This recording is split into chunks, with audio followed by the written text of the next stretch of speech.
right, well, good afternoon, everyone. You know, I started my campaign for mayor back in 2007 and was elected in 2008, and I knew at that time when I was elected that even if I were to be re-elected and serve 8 years as mayor, that the work of moving our city forward would take many years, and that the work would have to be continued by people well past my time in office. So from my very earliest days here as mayor, I began to think about who would succeed me in council races and in the mayor's race, and how as a community we would continue to move forward. So I've known for a long time that the recommendations I'll make this year for those seeking office in the city of Fresno would be among my most important decisions and my most important recommendations to the people of our community. That even though his district is beyond the boundaries of downtown Fresno, he recognizes as a city leader that downtown matters for all Fresnans and for all parts of our community. So I admire very much the positions he took, sometimes unpopular in their day, but I think have proven wise in the years that have followed. And hearing that he again is recommitting himself to downtown revitalization and to revitalizing our older neighborhoods means a lot to me as I've considered this endorsement decision. Garry Bredefeld is also a proven leader when it comes to parks and trails, really pioneering some of our city's best trail system in Northeast Fresno, and he has a vision for continuing that work and continuing the push for increasing green space and open space throughout our community. I'm also supporting Garry because he's independent. He takes information from all sides, he values expertise, but ultimately he makes decisions that are in the best interest of the residents he represents. Having served in this job for 7 years now, I cannot stress how important that is. To value the input of single interest groups and people who may have a particular piece of the puzzle, but to be committed to taking a step back, looking at the big picture, and ultimately making decisions that are in the best interest of District 6 residents. And I value very much that independence.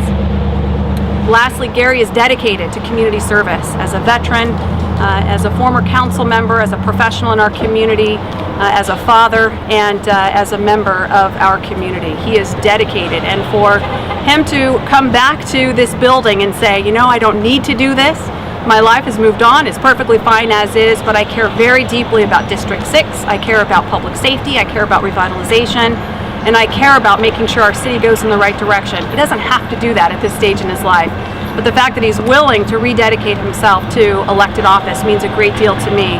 And for those reasons, I'm very privileged and honored to provide my support today to Garry Bredefeld for City Council in District 6. Thanks.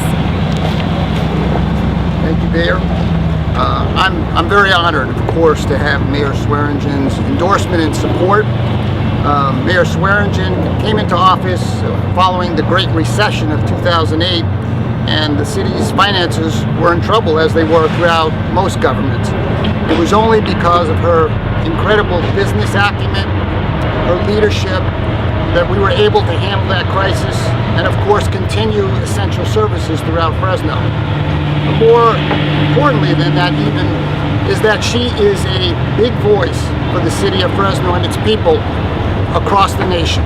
She represents us well in Washington and Sacramento.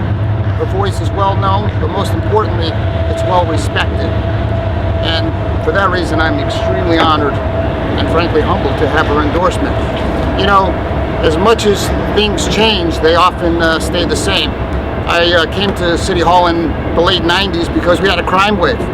And I wanted to get involved and do something to turn that around. And we committed our resources. We reduced crime. We were #1 in auto theft at that time. And now we're again faced with crime problems, panhandling, vagrancy. Prop 47 reduces many felonies to misdemeanors. And so we need people who have the proven leadership, the experience to get things done. You know, I've served my whole adult life helping other people, whether it was serving in the Navy, serving for my country, or working as a professional psychologist, working with people in private practice, or serving veterans. I listen to people and we work at solving problems. The kinds of problems we have now, I think, require those same skills. We need people and leadership that's strong, principled, independent. That's the kind of leadership I provided in the past. That's the kind of leadership I intend to provide again.